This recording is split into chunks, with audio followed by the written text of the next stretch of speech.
Ja, för många är han prins Wilhelm för evigt. Men nu byter Edvin Ryding hovet mot postapokalypsen. I internationella rysaren 20 years later så visar han en ny sida som soldaten Erik Sundqvist.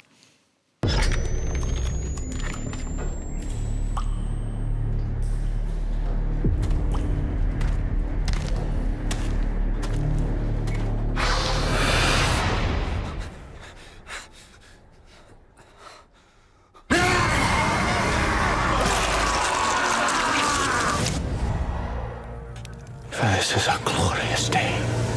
A day of judgment. My children! There's no discharge in the war. Alltså, jag har inte fått se den här filmen innan. Den finns inte tillgänglig för journalister än. Men den det här är läskigt. Ja, man ser det redan här. Ja. Den är otäck alltså. Den är otäck. Välkommen hit. Vad roligt att ha dig här. Superkul att vara här. Kan du bara sätta det här i kontext? För de som inte har sett, det är 2 filmer innan. Den första då 28 days later och 28 weeks later. Ja, precis. Alltså, den första filmen då, 28 days later, som precis som den här var regisserad av Danny Boyle och skriven av Alex Garland. Den kom ju 2002. Jag tror att den hade premiär i Sverige vid Alla hjärtans dag 2003. Så jag var 10 dagar gammal när den kom. Olämplig film att ta dejten med. Ja, precis. Lite så. För en 10 dagars bebis. Ja. Men nu då, sen kom 28 weeks later 2007. Och sen så nu, de har fått påtryckningar hur länge som helst på att göra mer. Och nu äntligen kommer uppföljaren. Ja, och det här är ju det är liksom återigen ett sånt här virus ju, som har släppts ut ifrån ett labb och människorna har blivit arga och farliga helt enkelt. Ja, men några har överlevt och du tillhör den skaran, eller hur? Ja, precis. Jag spelar då NATO-soldat här. Svensk NATO-soldat. Det måste vara en av de första skildringarna av en svensk NATO-soldat. Och de deltar liksom i en grupp NATO-båtar som patrullerar den brittiska kusten. För att hela Storbritannien har ju då varit i karantän i 28 år. Och folk bor i små samhällen om ungefär 150 pers. Och tar sig ibland ut i vildmarken för att samla mat och tillbehör. Och där springer ju de här infekterade runt då. Det är upplagt för kamp om överlevnad helt enkelt. Ja. Jag är ju väldigt intresserad. Du har ju jobbat som skådis i 17 år av ditt fortfarande ganska korta liv. Och nu är du liksom, har du tagit klivet över till Hollywood som du har pratat om länge och liksom tallat på lite grann så. Men hur var det att kliva in? Jag tänker bara Danny Boyle och då Alex Garland. De filmer som de har gjort innan. Det är liksom Slumdog Millionaire, Danny Boyle, 28 days later, The Beach, Trainspotting. Oh my god. Ja, jag vet. Jag vet, så kände jag också. Hur var första mötet med Boyle? Jo, men alltså grejen var att när jag fick frågan om att göra en self-tape för det här så klockade inte jag namnet riktigt. Jag skäms lite för att säga det, men jag kände inte igen Danny Boyle som namn. Så, liksom. Jag hade ju sett Trainspotting och det är ju en otrolig film. Liksom. Men, så att jag var inte så liksom, engagerad från början. Och skickade en tejp och liksom, tänkte inte så mycket mer på det. En dag för sent var det så? Ja, exakt. Du höll inte ens deadline? Nej, jag skickade den en dag för sent. Men det ska man väl inte göra egentligen. Men nu, i det här fallet gick det bra. Och så tänkte jag inte mer på det på 2 månader. Och sen skulle jag åka till Indonesien på semester och mina agenter sa att stopp, boka om dina flygbiljetter, du måste åka via London liksom, för du ska ha ett screentest med Danny. Och jag var så taggad på den här semestern så att jag tvekade ju. Liksom. Jag tänkte så, nej, men jag visste fortfarande inte vad det här var. Så jag var så, liksom, men så här, kan vi inte flytta på, kan de inte efter, du vet? De bara, nej, liksom googla honom och jag bara, okej. Nu är jag med. Han har vunnit en Oscar. Han har gjort Slumdog. Han har gjort Trainspotting. Så att sen åkte jag till London då och gjorde det här screentestet med honom. Och det var otroligt. Han är en väldigt fin människa. Och en väldigt skarp regissör. Ja, hur är han att jobba med? Han är väldigt excentrisk. Han är liksom, man brukar ju säga det att regissörer inte ska spela före. Men Danny gör det. Och han kommer undan med det, för han är en duktig skådespelare. Så att i det här fallet så kunde han liksom komma fram. Ibland när han vill ha in lite svenska repliker så kunde han komma och säga dem på engelska liksom, med sån passion. Liksom. Han sa, du ska dö, liksom, din galning. Fatta det så här. Och Så man blev liksom, man kom in i det här liv och död-tänket ganska snabbt. Men alltså, du har ju en enorm erfarenhet som skådespelare. Men vad liksom pirret i magen när du klev in på set första gången? Okej, nu ska jag leverera. Hur var det? Ja, alltså det gick ju väldigt fort. För att liksom bara några dagar in i den där semestern så fick jag liksom rollen. Och då var det så fort du kommer hem, packa om väskan och upp till Newcastle. Liksom, och rätt för det så stod jag bara där med liksom prisvinnande skådespelare och regissör och liksom att Namedroppa lite några av dem som är med. Ja, men Jodie Comer är med och Aaron Taylor-Johnson är med och Ray Fiennes är med och det är ju en titta, där är de. Och det är en namnlista som man är liksom, jag har ju sett upp till flera av de här. Jag ber mig för att jag inte kunde uttala ett enda namn. Nej, det är ingen fara. Det är ingen fara. Sorry. Men så när jag kom dit första gången så, som du sa, jag har hållit på hur länge som helst. Man kan tycka att jag borde veta vad jag gör, men jag kände mig som 5 år igen liksom. Och försökte bara komma på något coolt att säga liksom.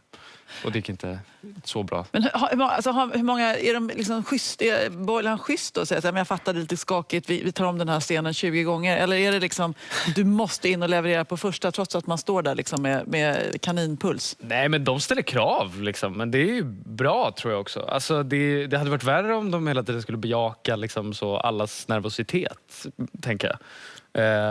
Men jag liksom kunde ändå hitta min väg in i det där själv ganska snabbt i att så fort man börjar repa text och sådär, det är en process man känner igen liksom. Och huvudrollen spelas av han var 13 när vi spelade in, Alfie Williams heter han. Han sa till mig första dagen, så jag trivs inte så bra med ungar i min ålder liksom. Jag passar inte in där och inte heller med de vuxna, så jag kommer hålla mig till dig. Och jag var så, perfekt, det är du och jag, vi är en allians liksom. Ja. Nej, men så det ställs krav, absolut.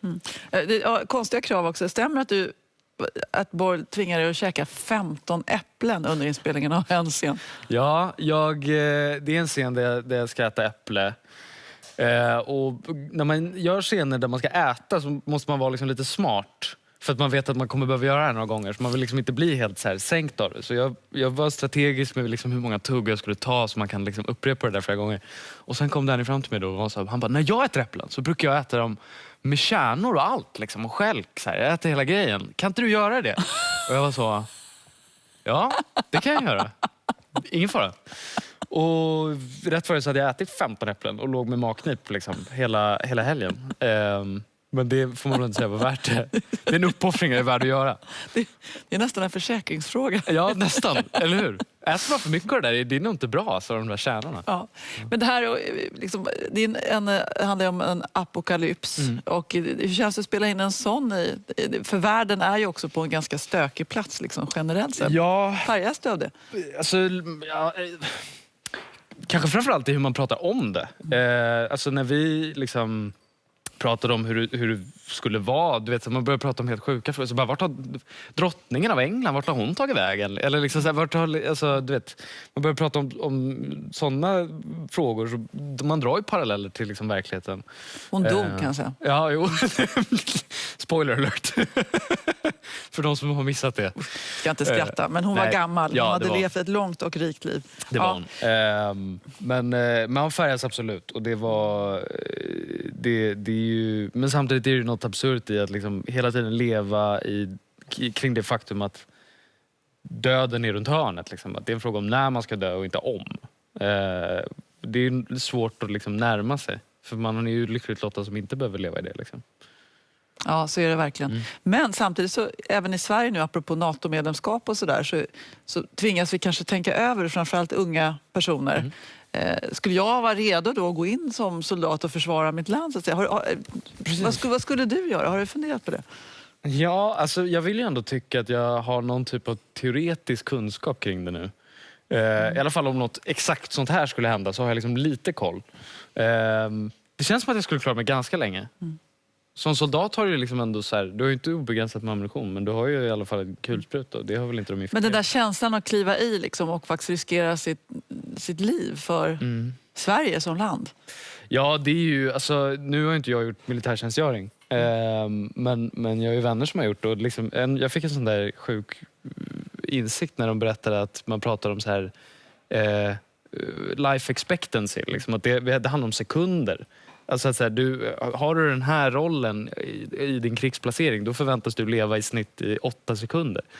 Det är helt absurt ju, liksom. Och det går ju inte att greppa. Jag menar, vi är ett land som inte riktigt... Vi har ju inte varit i krig på... Ja, hur länge då? 200 år för. Ja, snyggt. Ja, så det är ju liksom helt absurt att sätta sig in i. Sen har ju jag nu liksom gjort det här projektet, jag har gjort ett annat projekt på soldat och liksom fått förberedelse och haft nära kontakt med liksom svenska veteraner som liksom har gjort sitt bästa i att försöka undervisa i hur det är. Liksom. Men så länge man inte har upplevt det så är det svårt att sätta sig in i det. Du, det är en världspremiär som stundar på den här filmen. Hur trivs du i den här liksom, internationella filmscensrollen, att du liksom är en av stjärnorna?